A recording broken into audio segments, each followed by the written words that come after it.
asalaamaaleykum ngeen baal ma léegi ñii dañu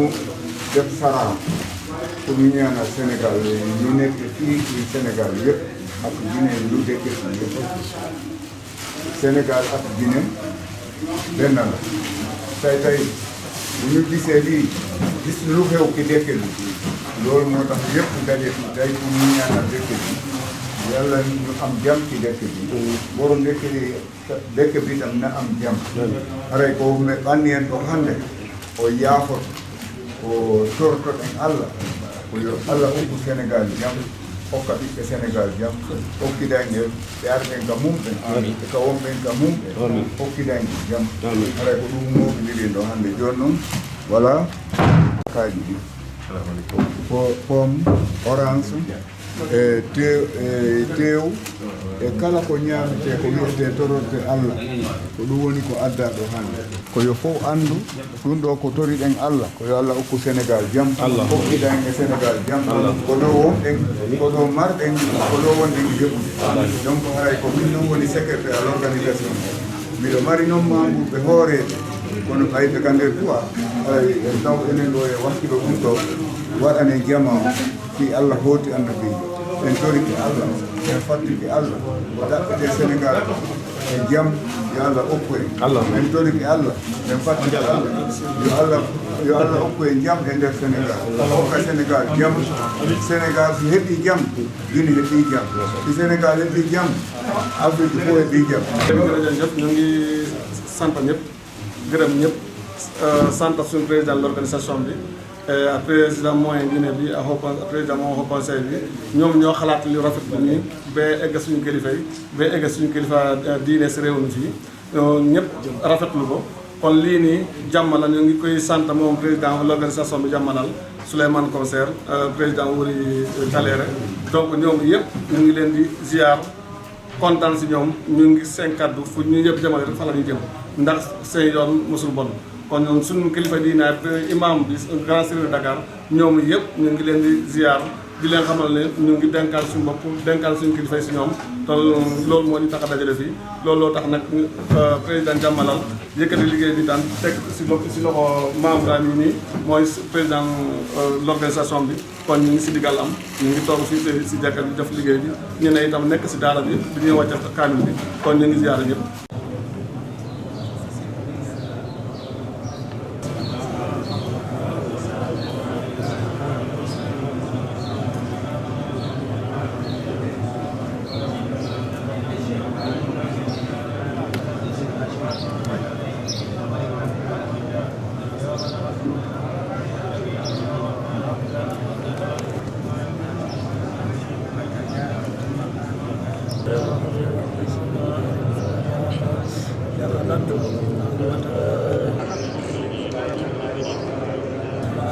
Boleh disk dia.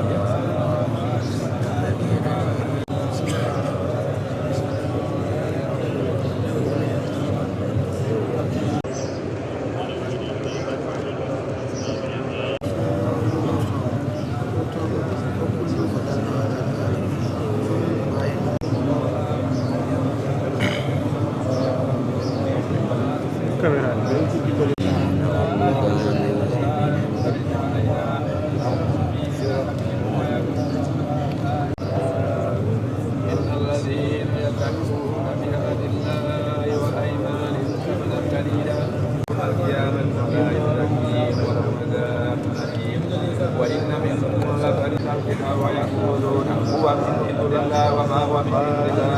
ويقولون على الله الكذب وهم يعلمون لا يضل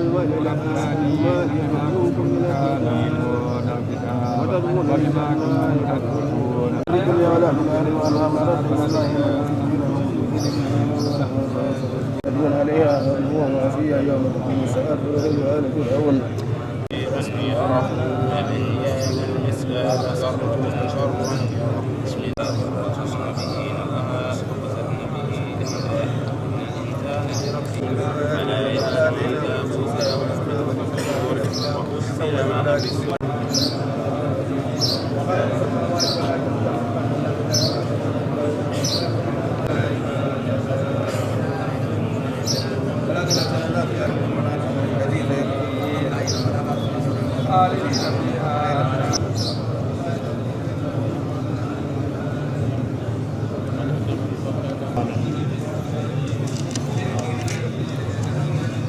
وأن مساجد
bismillahi rahmani rahim ya qawi ya matin fanweer ak ñett 33 bismillahi rahmani rahim ya qawi ya matin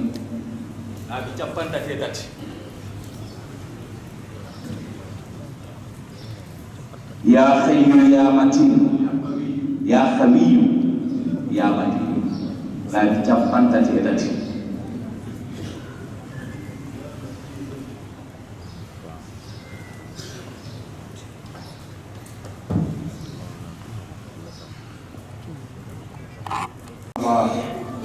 juróom-ñeenti yoon kullama awqadu naaran lil harbi atfa'aha Allah juróom-ñeenti yoon ca suratul Maa'ida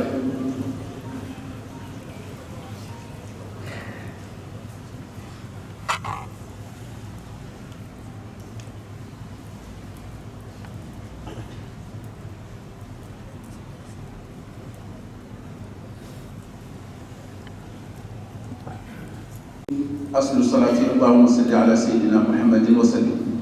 boobu mooy cosaan téeméer laabi temedere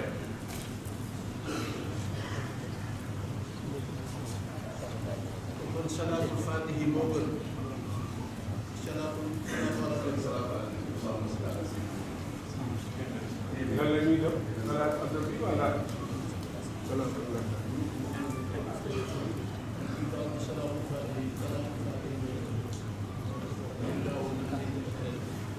yawɓe salatul fatihati o ko ɗon ɓuri siko asku mum waɗe salatul ala nabi o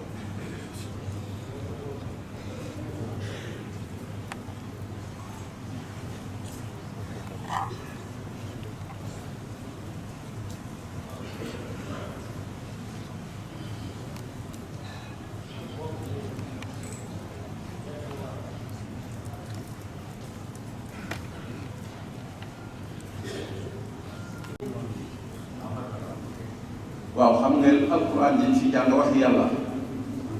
kenn mënul def tawassul lu gën waxi yàlla bi ñu noppee imaam teg ci yi mu ci teg istigfaar xam ngeen ko mu ngi ca inna arsalna nuuhan fa qultu astaghfiru rabbakum innahu kaana ghaffaaran yàlla ko digal jaam yi ngir yërëm leen beneen ba mu nga nekk te suratul anfal وما كان الله ليعذبهم وأنت فيهم وما كان الله معذبهم وهم يستغفرون xam ngeen ni xeet yi jiitu woon yëpp ku ci masa am benn jikko ba sax ci yàlla alal lu mel na asxaabu Luut ñoom benn rek la ñu amoon bi boobu ñeneen noonu mais ñun ummatu Muhammad yi ñu boole bari na te taxul yàlla alal ni Jibril dafa mel na mënatoo dem Jibril ne ko déedéet su ma fi dépassé leer gi lakk ma te gëw ma ni di nga fi dépassé. pour wane ni yàlla su fekkoon ni am na tur wu muy sant njuuy lay doon yàlla ni Muhammad exil kon te xoolal Jibril rek zi quwwatin inda zil arshil makin baatu quwwa googu ko yàlla defal pouvoir bi mu am yëpp defe woon na ni Muhammad foofu lay mën a yem comme moom ni mu fa mën a yem yàlla ni ko exil ba mu egsee yàlla wax Seydina Muhammad naka la waxeek moom Seydina Muhammad bëgg naa nuyu suñu borom te baatu assalaam turam la te munu ko ci nuyu yàlla xelal ko moo indi taaya attahiyaatu zakiyatu lillahi tayibat salawat ba mu waxee loolu yàlla tontu ko ni ko assalaamu alayka ayuha nabiyu wa rahmatullah yonent bi mënoon na itam ni mucc naa c'est fini ku yàlla nuyu nuyoo boo xam ne moo di mucc nga adduna ak alaxira mën naa cee yam waaye gis nga ni mu bëggalee boppam jàmm noonu la ko bëggalee xeet wi yëpp moo tax mu wax ko ci xadiisam bu tedd bi moo tax ni ñuy yéenee suñu bopp jàmm nañ ko yéenee ñiy dund ci kaw suuf rawatina réew mi ñu nekk nag di ci dund suñ ko defee rek jàmm am parce que lépp dañuy sabablu bu ñu sababloo yàlla dimbalan ci waaye lu ñu mën a bëgg naa doom te takkoo jabar àndoo ku jigéen doo am doom lu ñaan ya foor kon ñu nit dañ ciy sabablu su ko defee yàlla dimbalan ci ba ko yàlla waxee assalaamu alayka ayyuhan nabi wa rahmatullah wa barakatuhu jibril dégg loolu ca fa mu nekk ci la indi baatu ashhadu an la ilaha illa allah wa anna muhammadan rasulullah dëggal moom it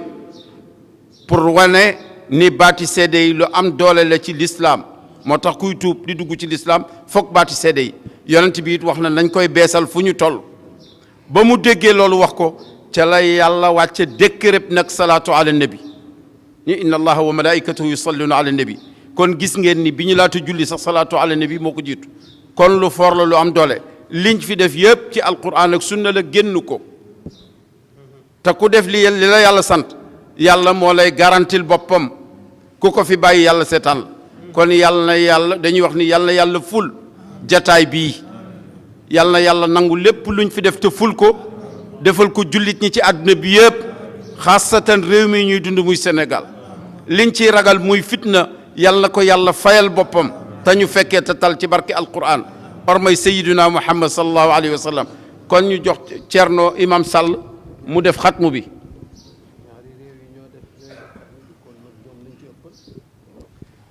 imam nee na kon ñaari réew yi ñooy def xatmu bi te loolu manees na ko dégg mooy wax nañ ci taarix ni sallallahu alayhi wa sallam toog na di lekk ci ndab lanc aw yàpp wu tuuti seex bàyyi jox Aboubacar mu dem ba dellu siwaat ci moom te xulafaaw rachidina yi ñoo toogoon ci ndab li loolu mooy kenn ku nekk li nga yéene sa bopp nga yéene ko sa morom ñaan yi mu ci joxe yëpp xër la mënoon na ko ci bañ a fekk ñu yem ci kaamil waaye xër googu nag dafa war a maas ñëpp nag su ko defee ñaari réew yi comme ñoo daje jàng kaamil bi nee na mu ngi soppaat itam ñoom ñu def xatmu bi incha allahu taala te ñu ëppale ci incha allah alhaji Chérif bismillah alhaji Chérif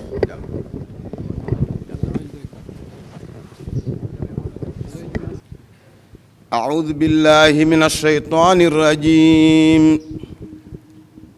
بسم الله الرحمن الرحيم الحمد لله رب العالمين الرحمن الرحيم مالك يوم الدين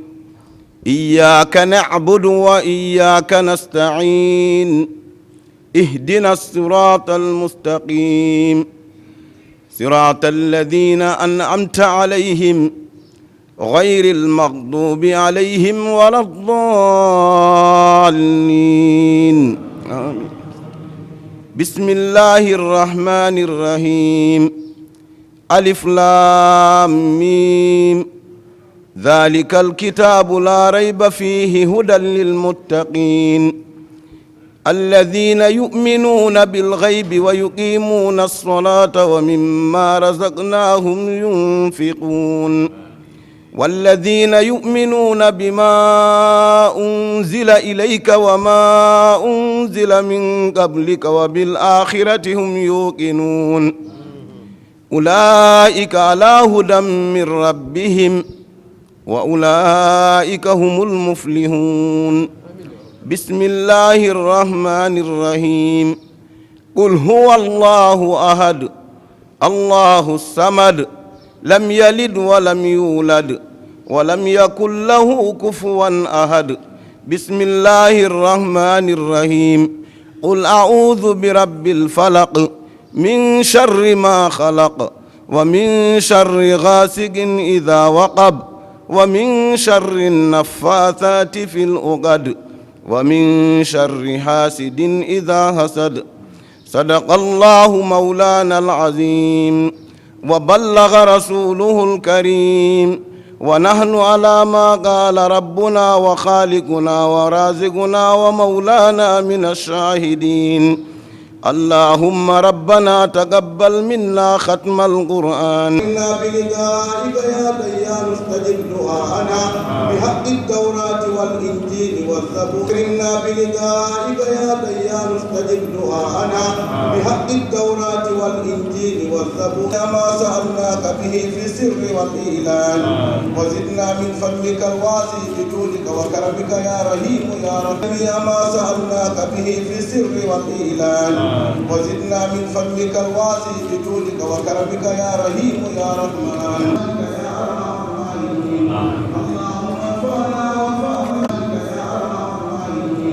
اللهم انفعنا وانفعنا بالايات والذكر الحكيم وتقبل منا بالايات والذكر الحكيم وتقبل منا والى الخيرات كلها دليلا واماما بفضلك وجودك والى الخيرات كلها دليلا وإماما بفضلك وجودك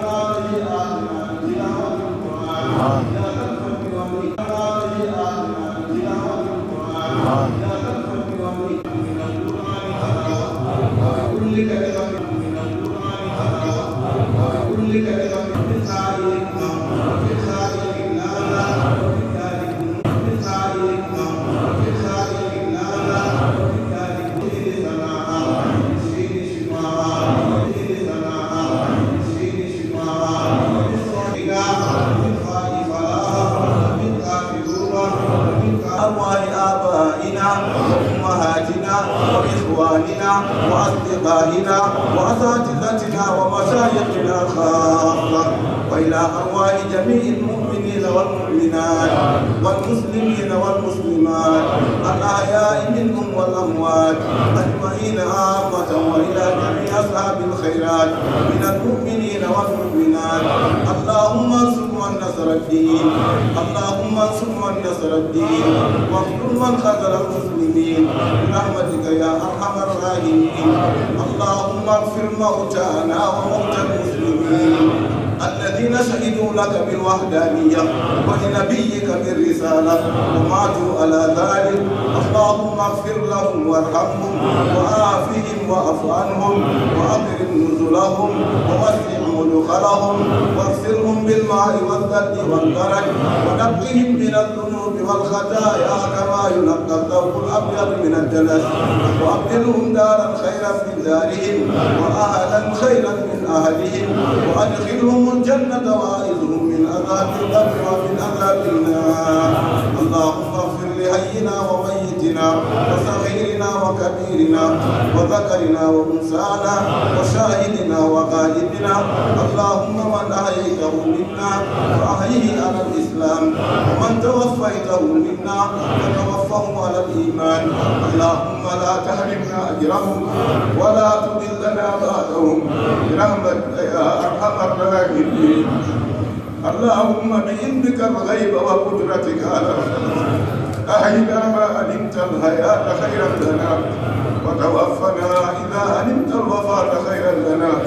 اللهم إنا نسألك خشيتك بالغيب والشهادة ونسألك كلمة الحق في الرضا والغدد ونسألك القصد في الغنى والفقر ونسألك نعيما لا ينفد وقرة عين لا تنقطع ونسألك الرضا بعد القضاء ونسألك برد العيش بعد الموت ونسألك لذة النزل إلى وجهك الكريم والشوق إلى لقائك من غير ضراء مضرة ولا فتنة مضلة اللهم زينا بزينة الإيمان اللهم زينا بزينة الإيمان واجعلنا هداة مهتدين لا إله إلا الله العليم الحليم لا إله إلا الله رب العرش العظيم لا إله إلا الله رب السماوات ورب الأرض ورب العرش الكريم يا حي يا قيوم برحمتك نستغيث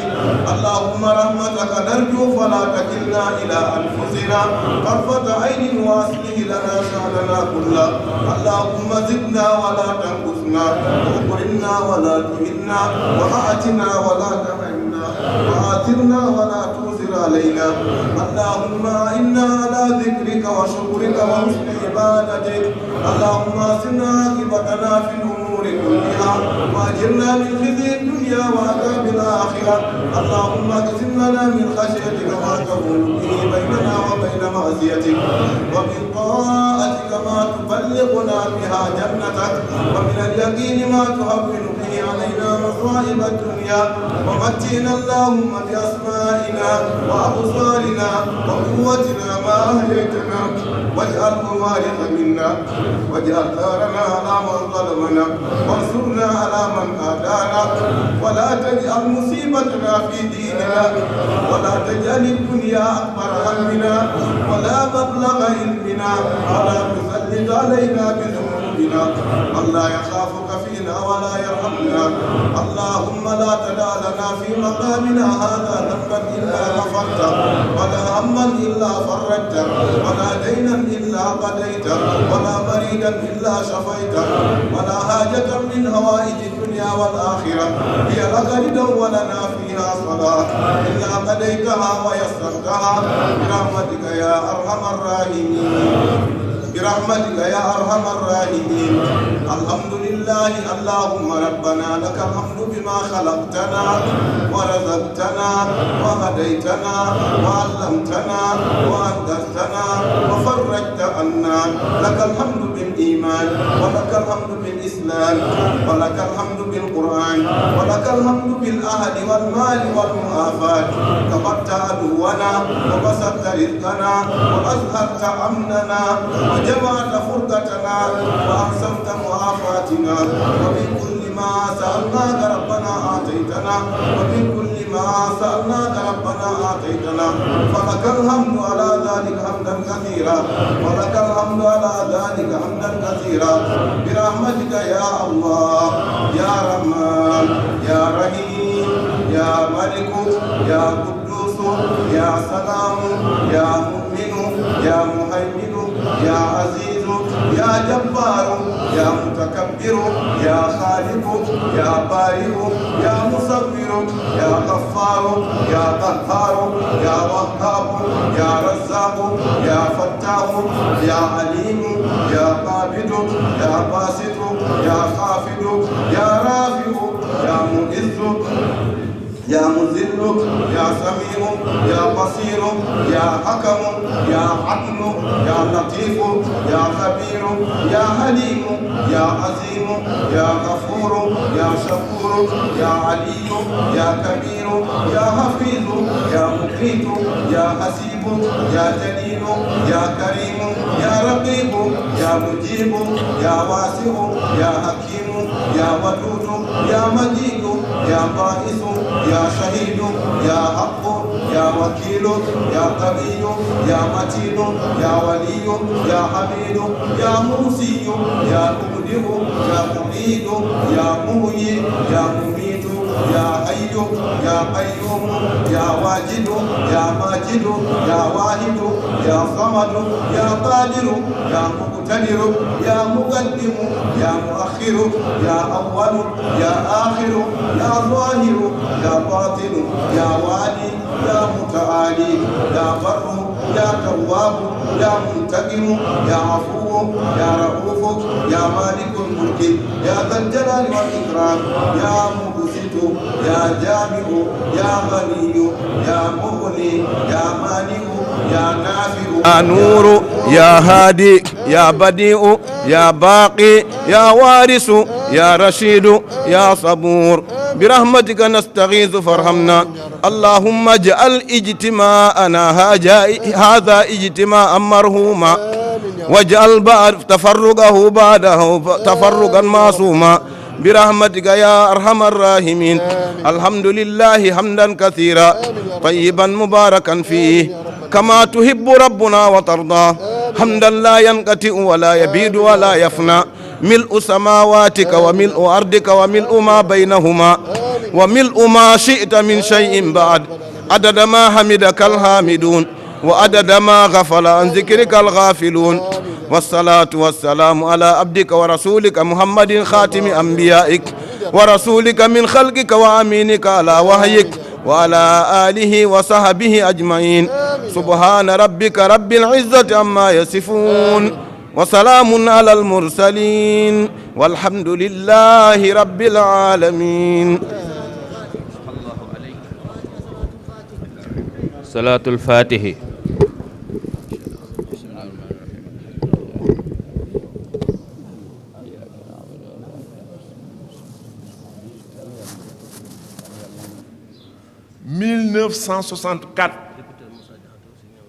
député ñu ne député Moussa Diakhaté ñëw na ñu wax ne jàkk ji jumaa ji 1964 lañ ko inauguré nitu yàlla yu baax yu ñu xam jiite nañ fi bañ koy ubbi Serigne Abdou Aziz Al Dabakh moo ko jiite Hassan II roi du Maroc fekke ko ñu wax ne diggante boobu ak tey nit ñu baax ñi jiite nañ fi wala julisi nañ fi wante suñu jotaayu tey bii suñu amee fàttaliku ci am ci jumaa ji bu mel nii dafa mel ni mu ngi fiy door a am tey te loolu dañ koy sant yàlla ndax sànq bi ñu bi wax naa ne man mii ak imam 1982 ak ren ça fait 40 ans ci comité d'organisation grande mosquée bi la ñu bokk kon cëru tey andiwuñu fi nekk ci collectivité lébu suñu ay wéyjur yar ñu ci sàmm ñu ci moo ci boole imam Aliou Moussa Diagne mi doon wax sànq di naayam boole ci Ablaye Diène fan yi ci ginnaaw imam dugal ci imam daayira di suñu doom di suñu jarbaat loolu dafay baax rek ñu xam ko wande may wax ñi fi nekkul woon ne suñu daje tey bi sabab bi muy jóge ci communauté guinéenne Boubacar Diallo Matakaw ànd ak délégation imam yi dem kër imam ratib ne dañu bëgg ñaan fii ci grande mosquée ñu ànd ko def mu mel nii ñoom nag ñoom ñooy 13e pencu Ndakaaru Dakar fukki penc la ak ñaar jotul ma koy lim wande ngir wone seen jaxasoo ak ñun ba ñu nekkee xale ba léegi boo ko juddoo ci mbot boo ko màggee ci mbot màggee cëddeem yàq jëf rëbës ñaay cokkeer ñu di ko dox ba tey jii loolu moo tax ñoo ñu bokk tudde seen bopp 13e penc imam ñoo leen tudde 13e penc ñu nangu ko ci biir loolu lu tax ma ne guleeti tamit ngeen baal ma comité de pilotage bu 121 villages traditionnels de la région de Dakar ñu ngi fi toog ànd ak seen président saltige Mamadou Mbengue Bayde bu Yoff jóge nag ci 121 villages yooyu te seeni imam la ñu andi imam fa na ko sànq seeni imam la ñu fi andi ànd na ci góoru xuma di suñu mbokk ci deret di suñu mbokk ci tarixa gis nañ fi sànq Ibrahima Ndoye ministre conseiller jóge Jender ànd ak ñoom kon mbokk yi mënuñoo lim kenn ku nekk wante ñu ngi rafetlu teewaay bi di wax nag excellence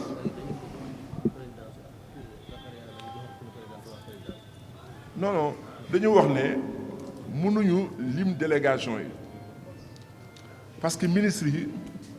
ku nekk dafa ànd ak ay nit Abdou Karim Fofana ànd ak nit Mamadou Lamine Diallo ànd ak nit après kon ma jox ngeen lire ko man je vais pas le dire après ngeen lire ko alors ñu waxoon ne bopp délégation bu nekk bu ñu ko tuddee war naa mën a yóbbaale ñi mu àndal. dëgg la imam yaay téye kon ñi ànd ak kilifa yooyu nañu nangul loolu. joxal bay imam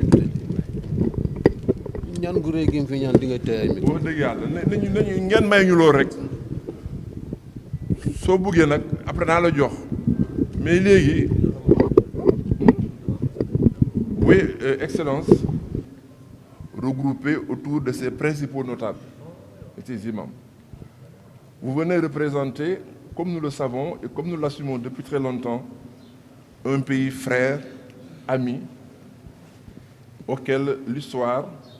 nous lie, un pays également auquel la géographie nous oblige. On ne choisit pas ses voisins. Ainsi est lié le destin du Sénégal et de la Guinée. Vous venez également d'assister avec nous tous à un moment de repentance, à un moment de rémission de nos péchés. Vous venez d'assister avec nous à un moment de soumission à Allah, le Tout-Puissant. Nous l'avons loué, chanté son prophète, appelé à l'unition des cœurs, que toutes nos prières soient exaucées. Nous souhaitons aujourd'hui, en ce lieu de la grande mosquée de Dakar,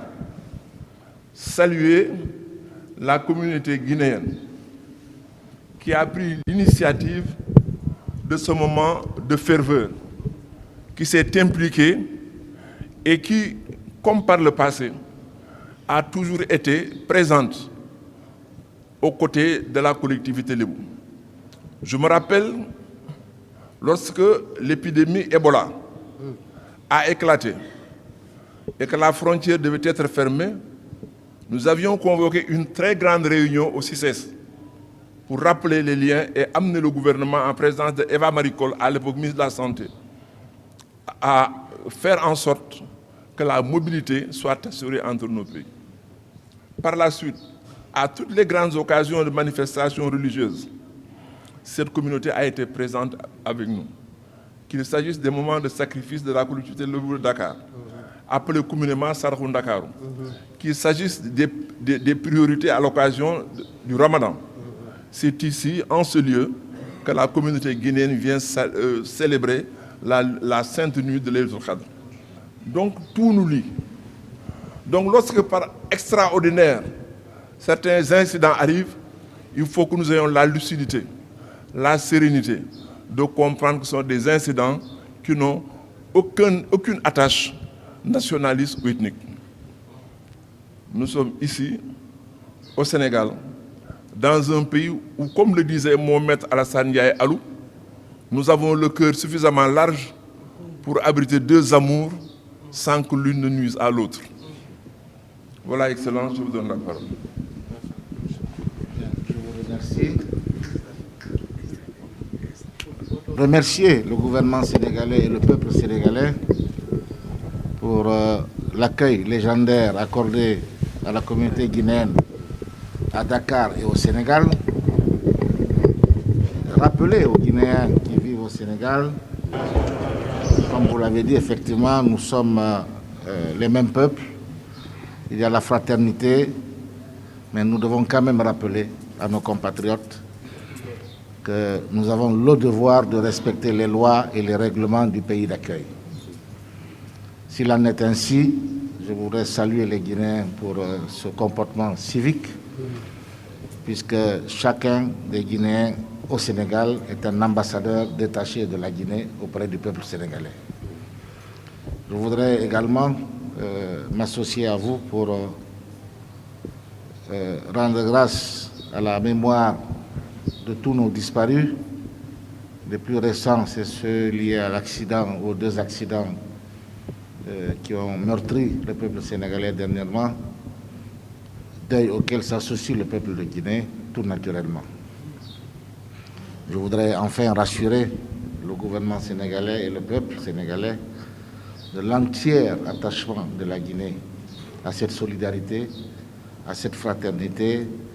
et à toutes les qualités qui nous lient au peuple du Sénégal et appeler, s'il en était besoin, puisque d'ailleurs il n'en a pas besoin, le peuple sénégalais a bien compris les tragédies guinéennes qui sont le fruit ou la conséquence même des actes politiques majeurs posés par les différents leaders politiques, à commencer par ceux qui ont gouverné, et donc de comprendre la transition et que, comme l'a dit le colonel, la transition, aucun des acteurs de la transition ne sera candidat à l'élection présidentielle, à la députation ou même au communal. Donc nous avons le devoir de les accompagner. Les militaires sont des Guinéens au même titre que tous les autres Guinéens, puisqu'on est d'abord Guinéen, citoyen militaire. Ça va dans le sens. Et pour le reste, en tout cas, la mission que je conduis à Dakar va dans ce sens-là pour rassembler les Guinéens par rapport à la communauté de destin et rappeler aux Guinéens, au Sénégal, que nous avons le devoir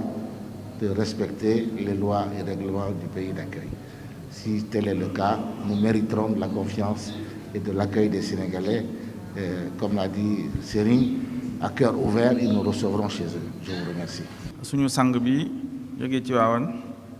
Mansour ñu ngi lay nuyu bu baax a baax di la jox sa wàccuwaay. Thierno Boubacar Diallo Matakaaw maa ngi lay nuyu di jox nuyu imam yëpp communauté guinéenne teg ko sa loxo. Honorable député Sanni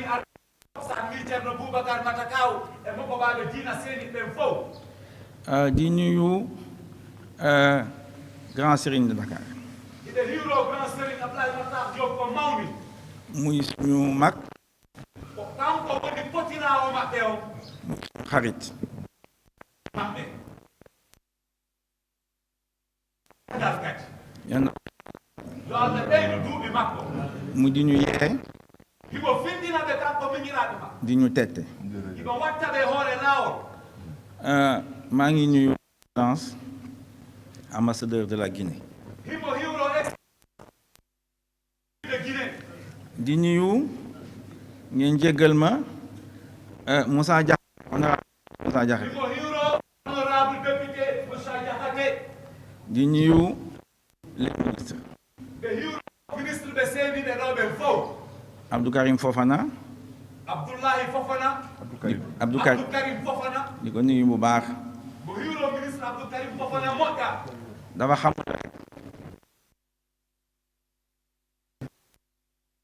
Fofana ministre ko taanirawo makko. di nuyu mo hiwro kadi monsieur le ministre Doudou Ka. moom mii sama jarbaat la. taanirawo makko. ndax yaayam sabu yumma makko. sama mbokk la. ko siɗɗo makko kanko. di nuyu Ibrahima Ndoye tamit bu baax a baax. ɓe hiwro Ibrahima Ndoye moƴƴa. ngeen baalu ma nuyu imam Diagne mii. ɓe hiwro noon imam Diagne moƴƴa ko sama xarit ko weddi yagal ndeɓugal. man politique andiwuma fi. wo hande kanko Mohamed Lamine Diallo wona politique a gimoɗo gay. dañu fi ñëw. ɓe arɗo hande. ñaan yàlla. toragol Allah. tàllal loxo sunu. gontugol juuɗe fewta rabbu samawati wal ard. yàlla defal ñu jàmm. yo Allah waɗan en jàmm. loolu moo ñu fi andi. ko ɗum woni ko addi ɓe ɗo hande. ndax accident yi metti na lool. sabu accident ji heewi satti. tiital na ñëpp. hulɓini wonɗo wo. kon nag communauté guinéenne. awa communauté guinéenne o. muy 13e penc. woni 13e penc e ndi leydi. communauté lébu nangul leen ko. communauté lébu on jaɓani en ɗum. boole leen seen biir.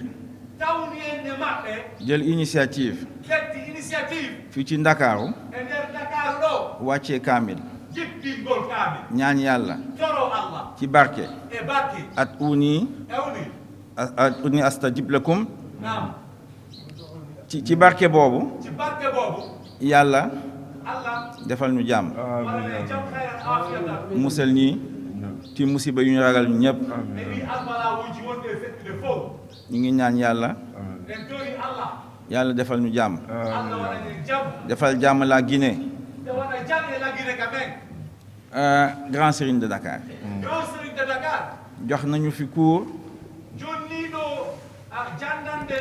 ɗuɗe. ci ay institution e nder ko holno laamu yarata. de la République. e nder république. Assemblée nationale bu mu fa nekkee. Assemblée nationale ko kanko wonno dawla on ton. taxawaayam loolu la woon. fewno o wonno ton. saa yu jëlee kaddu. sa yo ɓettuno konngol nder to wo. ñu jàng ci dara. heɗiɗo wo janggay goɗɗum e nder muɗum. kon nag. awa noon. loolu laa bëggoon a wax. ko ɗum o faalano heeɗi dilde. yokk na lenn. ɓeydita kadi. nee na Guinée. la Guinée. ak Sénégal. ñoom. c'est même destin la ñoo bokk fu ñu jëm. ko hoore wootere yaadu wootur. ndax ndox bu ñuy naan fii ci Sénégal. ɗum mbiya yarateɗa ɗo e leydi Sénégal. te xam ngeen ne su amul ndox. wawata wurude. ndox boobu fa lay jóge. awa mbiyan yarateɗa leydi Sénégal ko La Guinée wonen wurude. seen dëkk ñoom Fouta Djalon. waaw fu ñoom seen dëkk ñoom Fouta Djalon. kamen kadi Fouta Djalon ko toon mbiya yarateɗa ɗo ɗa woni e iwrude. Grand Serigne bi ne ndox bi Fouta Djalon lay jóge. Grand Serigne Abdoulaye Matar Diop boo ko naa hay La Guinée fof mais koye nder Fouta Djalon ndiyan ɗa woni e iwrude. foofu mooy source. kon Fouta Djalon woni source ɓundu ndum. fleuve Sénégal. fleuve Sénégal ɓundu fleuve Sénégal o ko Fouta Djalon Allahu akbar. ndoxu fleuve Sénégal boobu. awa ndiyam fleuve Sénégal mo nan toon o. mooy dem lac de Guiers. lac de Guiers mo nan toon o. fa la canalisation yi di jóge. ko toon canalisation jiɗi woni e iwrude. andi ndox fii ci Ndakaaru. adda ndiyam ɗo e nder leydi Dakar. jaar Thiès. yarawa Thiès. nañ ko sàmm bu baax. awa joggitoren ɗum ha timma. yal nañu yàlla defal jàmm. amiin jàmm. loolu laa bëggoon wax. awa ko ɗum o faama di gërëm ñëpp. amiin ya rabbal alamin. di barke mooy sa ɓe salmi fof ɓe jarni fof. imam dafa wax ni. bu mu ko woowee mu ne ko 13e penc yi de ñëw nañ dañoo bëgg a jàng kaamil ñaanal accident yi fa am ñaanal dëkk Sénégal ñaanal dëkk Guinée ba pare ñaanal communauté ñi fa nekk yépp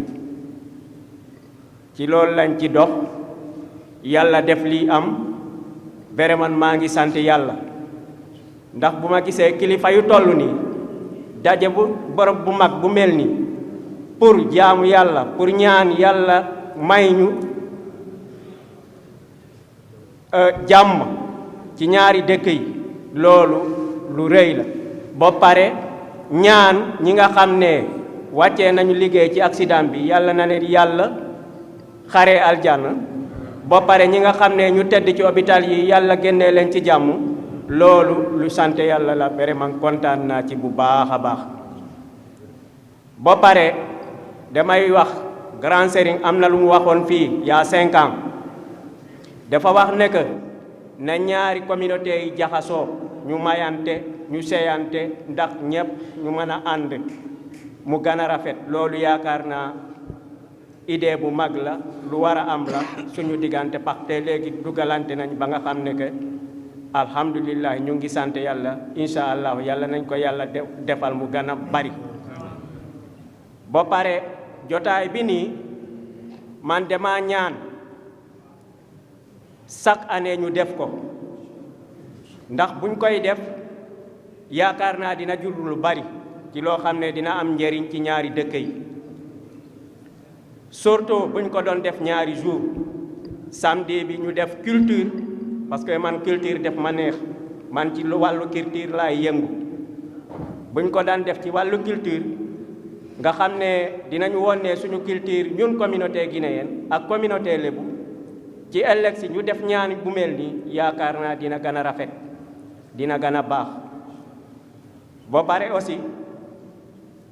di wax ne que ministre ñi fa teew ministre Doudou Ka ministre Abdoulaye Fofana ak chef kabika Abdou Karim Fofana keroog dañoo amoon dëj ci ñaay cokkeer ci suñu xarit moom mu ñëw fekk ci ñu foofu jaale ñu xam naa aussi ministre le maire Alioune Ndoye bu yegoon dina teew ndaxte lii ci benn une semaine rek lañ ko defee am na nag ay kilifa yu bari yi nga xam ne dox na ci liggéey na ci liggéey bu bari ba nga xam ne organisation bi mooy ñi yore organisation bi def nañ ci liggéey bu rëy parce que affaire bi dafa gàttoon mais yàlla defal nañu jàmm parce que comme wàccee nañ kaamil yi ñaan yi yaakaar naa yàlla dina ci ñaan nañ yàlla gën a nangu ci lu ñuy def di sant suñu mbokk yi nga xam ne que def nañu seen alal taxaw nañ ci lool def nañ ci lépp ñu ngi leen di sant di leen garam parce que mënuñu tudd fii lépp waaye nag ñun lu ñu gën a kontaan mooy kilifa yi fa teew dajale kilifa yi yombut di xam naa ne lii bu ma sañoon lii saa du daan am 1 an 6 mois rek ñu defaat ko ndaxte lii du doy waaye nag buñ ko defee par 1 an 1 an yaakaar naa dina ci am solo maa ngi nuyu nag saltige Momadou Mbeng ci Yoff ñun ñoo bokk lépp foofu ak Jibril Samb bu Wakaam ñun ñoo bu Ngor baale ma ñun ñoo dëkk Ngor ñoo ànd foofu ak imaam yi fa nekk di dox ci wàllu social ñu ngi leen di sant communauté yi fa nekk yëpp amul kii walla kii ak kilifa yi maa ngi leen sant di leen gërëm di leen sant jërëjëf.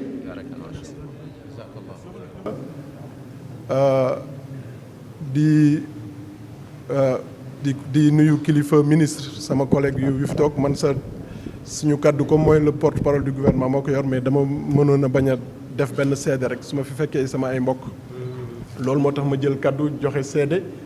delloo ko kaddu gouvernement bi nga xam ne comme grand serigne de Dakar du mu ko waxee moo koy yor tey di nuyu ambassadeur de la République de Guinée nuyu kilifa honorable député yu fi toog ak kilifa yëpp yu fi toog ministre conseil yi ak kilifa yëpp aada yu fi toog si seen rang grade ak lépp loo xam ne moom la mooy seen kilifte fii si réew mi di sant d'abord si initiative bi di sant sama mbokk waa Ndakaaru lébu yi sama nga xam ne grand serigne de Dakar bokk na si sabab bi bokk na tam si taxawaay buy tax ñaari communauté yi te ñaari dëkk itam ñu am jàmm ñu xam ni ñoo bokk communauté de destin wax na ko fii sànq si kàddoom yu rafet di nuyu sama nijaay député honorable moo xam ne si kàddoom tam tudd na ma si tudd suñu lien yi dama bëggoon rek sandi ay kàddu yu néew pour wax seede bu ma bëgg a def mooy lu ñu fi wax yëpp si communauté Sénégal ak Guinée man dam si gis sama bopp ba gis si sama deret parce que Mamadou Diallo moom moo jóge xore fello Maama Ali jóge foofu ñëw Ziguinchor am fa soxna bu tudd Fatoumata Diatta jur Ahmadou Maktar Diallo jur Ramatoulaye Diallo jur Doudou Ka donc man mënuma fi ñëw fekk fi samay mbokk ci Sénégal fekk fi samay mbokk ci Guinée te mënuma leen wax man ci yenn laa bokk ci ñaar yi laa bokk demoon moo tax seede boobu mënuma ko fi woon bañ a wax parce que samay mbokk laa nekk samay mbokk il faut que ñu xam ni man ci ñoom laa bokk parce que sama maamati maam Mamadou Diallo boobu xore fello Maama Ali ba tey maa ngi fay dem samay mbokk ñi ngi fa samay ñëpp ñi ngi fa donc loolu moo doon samay kaddu di ne initiative bi nag suñ ko defee samay mbokk sabab ko ñu indi ko samay mbokk Sénégal man war na lu ma munti jàpp ma bàyyi ko ñëw taxaw loolu moo tax tey ma teewee fi di leen di sant di leen gërëm maa ngi delloo kaddu bi ministre Karim Fofana mu yor suñu kaddu jërëjëf Macky Sall jërëjëf. Moussa Diakhaté honorable député ak ki doon jël kaddu léegi ma tàmbalee ministre conseiller Alioune Ndoye ak ki doon jël kaddu léegi di Zakaria Diallo ak monsieur le directeur ca FONGIP Amadou Diallo kaddu bi may jël kaddu seede la tamit ndaxte waxtu wi dafa xat te ci bërëb bi ñu nekk bërëb bu sell la fàttali nañ ñu ko léegi fàttali nag dafa baax ci diine ndaxte boo leen di déyante di wax yiw nee nañ noppi ci bërëbu jaamukaayu yàlla moo ko gën waaye fàttali tamit dafa war a ànd ak teggin ndaxte bërëbu jaamukaayu yàlla am na kàddu yoo xam ne mën na fa bañ a jib donte fàttali la leneen li nga xamante ne moom laa bëggoon wax bu ma fi dikkee tey ci wàllu représenté fi man ak monsieur le ministre Doudou Ka ak ñi fi ñëw président de la république ci bés bu tedd bi ak jëf ju rafet ji ngeen di def su ma jëlul kàddu man mi ministre du commerce te xam communauté bi nga xam ne moom lañ bokk ñun ñëpp ku leen xam ci commerce ak seen yëngu wax dëgg yàlla mënuma fay ñëw te duma seede ci ñoom Sénégal damay dégg président de la république ak ñi ko jiitu ñëpp di wax ne c'est un peuple de sang mêlé maanaam réew la boo xam ne nit koo gis rek boo xoolee li ko suukat wala fi mu jóge ci askanam am na fu mu laal ci dëkk yi ñu dendal Doudou Ka mën na wax bosam waaye grand sëriñ moom mi nga xam ne xarit la woon lool ci sama waajur ndax mbiru sport ak politique bu daan wax danaan moom fa mu jóge ci Gambie ay waajuram boo taxawee ci jaara Karantamba dañ la naan boo tegee fii sa tànk Sénégal la boo tegee fii sa tànk yaa ngi Gambie xam naa loo tax Mamadou Lamine Diallo di ma naan sama maam la ndaxte soriwul foofu ci Sédhiou ñaareel ba waajuram wi ko jur moom it Aminata Diallo la tudd photo bi comme ñun suñu kër dafa bëri séeréer boo ko gisee diibe yi ak ñaas yi ku ne da lay laaj sa maam bi fu mu jógee ñetteel ba li ngeen ko wax bu fekkee ndox mi ñuy jëfandikoo daanaka ci réew yi ñu wër yëpp ci Fouta Djallon la jóge ñun amel nañ lu bëri Guinée su may dégg nag ñuy wax communauté guinéenne daf may jaaxal ndaxte li ma wax ci taarix ak ci histoire boole nañu ba noppi am na ku fi fàtte léegi ne nañuy gën a maye ñuy gën a sëy di gën a jaxasoo defe naa loolu it am na ndaxte sori na lool te bu ñu demee ba jamono ji fi ñu toll ñu seetlu ne réew yi benn la peuple yi benn lañ ndaxte nation kat c'est un commun vouloir de vivre ensemble te loolu am nañ ko ba noppi kon buñ fi ñëwee lu ñu ñaan yàlla lu dul loolu mu gën a suuxatu yàlla def mu gën a yokku taxawaay bi gën a rafet ànd bi gën a rafet ndaxte fii ngeen bokk bu ma déggee ñu naan seen réew wala suñu réew la ñu war a wax ndaxte am ngeen fi baat am ngeen fi kàddu am ngeen fi taxawaay ñu sant mbokki lébu yi damay tooñ souvent naan lébu dafa mel ni bu toogee ci booru géej day xuloo rek ndax wàllu jën waaye xol yu yaatu la ñam ndaxte buñ toogee ba Dakar ni ñuy tooñee Khalifa Sall naan ko ku jógee Louga mën a am looy laaj ci Ndakaaru ku sant Fofana am looy laaj ci Ndakaaru ba ku sant Diaz di am lu muy laaj ci Ndakaaru loolu yaatu lébu yi la sama ñoom nijaay Alioune Moussa Samb ak Ablaye Matar Diop donc li ma doon wax rek mooy li nga xam ne ñoo ko bokk muy réew mi muy askan wi ñu gën ko sàmm nañ koy sàmmee am na ku ko wax léegi ñaan baax na waaye dox ci jàmm am taxawaayu jàmm di wax ju rafet di wax joo xam ne day boole loolu moo ñu war fu ma toog rek damay fàttali ne jamono ji boo yoree sa njaboot di ko yar boo deful nànk rek am na keneen kuy dugg ci yar bi mooy téléphone yi ak réseaux sociaux yi danañ wax di ñu féewale danañ wax di xas suñuy kilifa bu teyee ñu ne la imam bi nangam bu ëllëgee ñu ne la grand sëriñ bi nangam bu ëllëgee ñu ne la ministre bi nangam ngir yàq xol yi ndir koo gis xeeb ko wala bañ ko jox cër bi nga ko war a jox waaye nag loolu askan du doxee noonu askan ni muy doxee mooy boo gisee kilifa nga wekk ko boo gisee ku yor liggéeyam nga respecté ko boo gisee luy doxal wala luy defar nga téye ko te lii ngeen def day defar day gën a boolewaat li nga xam ne moom lañ bokk muy Sénégal ak Guinée ak tund bi yëpp nga xam ne mooy Afrique de l'Ouest ñun ñëpp ñoo bokki aada bokk fa ñu jóge donc kàddu yooyu laa bëggoon di sànni seddal leen ne grand sëriñ imam communauté bii nga xamante ne moom lañ bokk te ñu ñëw fii tey di def jëf ju rafet ji liggéey bi ma président de la république dénk ci wàllu commerce yombalal nañ ma ko ndaxte saa su jafe-jafe amee bu ñu leen woowee danañ ñëw danañ waxtaan si bu ñu waxtaan see bu ñu waxee li nga xamante ne moo gën ci askan wi moo gën ci réew mi danañ ko def te duñ ci am benn réserve ndaxte loolu moo li gën ci ñëpp loolu mooy kàddu yi nga xamante ne mënuloon ñàkk ma sànni ko gërëm leen sant leen ànd bi rafet na yàlla na ko yàlla gën a yokk ñu fekkee ko suñuy njaboot fekkee ko suñuy sët fekkee ko suñu mag yu baax yi fekkee ko allahumma salli ala sayyidina muhammad wa sallim jërëjëf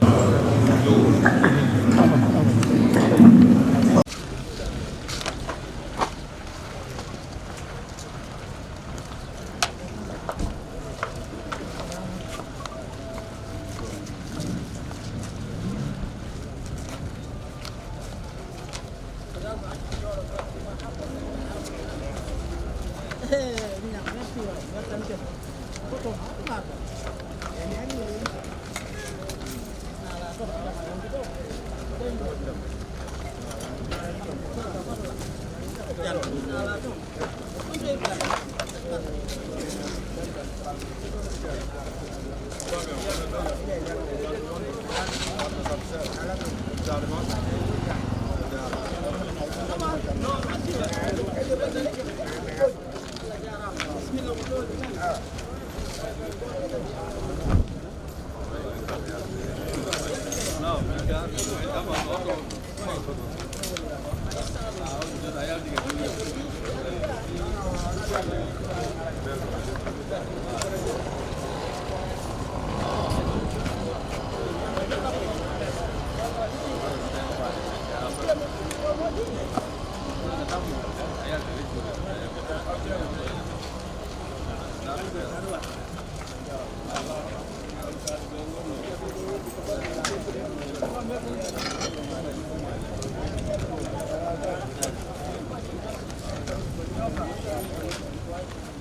Hello.